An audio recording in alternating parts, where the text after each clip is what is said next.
सेनामा भर्ना भएको सिपाही अरू धन्दामा अल्झदैन, किनकि उसलाई भर्ना गर्नेलाई सन्तुष्ट पार्नु नै उसको लक्ष्य हुन्छ। हो, यो वचनको खण्डले हामीलाई भन्न खोजेको कुरा के हो भने मण्डलीमा सेवा गर्ने व्यक्ति एउटा सिपाही जस्तै, सेनामा भर्ना भएको सिपाही जस्तै अरू धन्दामा अल्झनु हुँदैन भनेर यो वचनको खण्डले सिकाउँछ भन्ने मलाई लाग्दछ। हामी तपाईलाई यो कुरा हो है।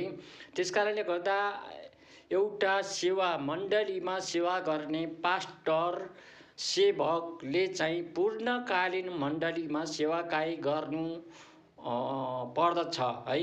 प्रार्थना गर्ने, भेटघाट गर्ने, मण्डलीमा आएकाहरूलाई प्रार्थना गरिदिने, भेटघाट गर्न जाने अथवा विभिन्न कुरा मण्डलीको काम पूर्णकालीन रूपमा गर्नु आवश्यक छ।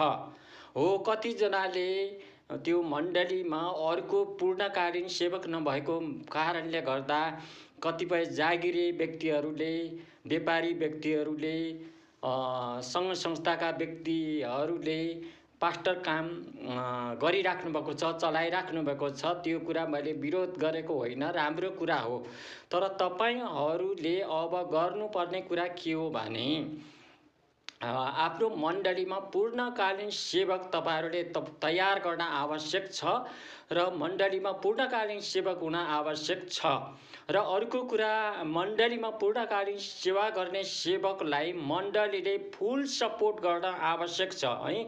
तपाईँ जागिरे हो, व्यापारी हो, कुनै सङ्घ संस्थाको हाकिम हो भने तपाईँ आफै पास्टर हुने, अर्कालाई पनि पास्टर बन्न नदिने, अनि सपोर्ट राम्रो नगर्ने, अनि पास्टर काम गर्न चाहनेलाई गर्न नदिने गर्नुहुन्छ भने त्यो मण्डलीमा अलिकति आशिष नहुन सक्छ, मण्डली फस्टाउन नसक्छ। विश्वासीहरू भए तापनि विश्वासीहरू एउटा केही नबुझेको विश्वासीहरू हुन सक्छन्, आशिष पाएको विश्वासी हुन सक्छन्। त्यसकारण तपाईँ हामीले चाहिँ पूर्णकालीन सेवक राख्नुपर्छ र पूर्णकालीन सेवकलाई मण्डलीले सहायता गर्नुपर्छ। बरु तपाईँ पास्टर बन्नुको सट्टामा तपाईँले कमाएर है, कमाएको केही हिस्साबाट तपाईँले त्यो पास्टरलाई, पूर्णकालीन सेवा गर्ने पास्टरलाई पूर्ण राम्रो सपोर्ट गर्नुहोस् है।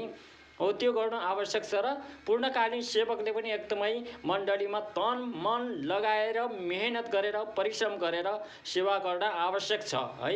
यो सुझाव सल्लाह म दिन चाहन्छु, किनभने वचनमा त्यही भनेको छ, सेनामा भर्ना भएको सिपाही अरू धन्दामा अल्झदैन। यो कुरा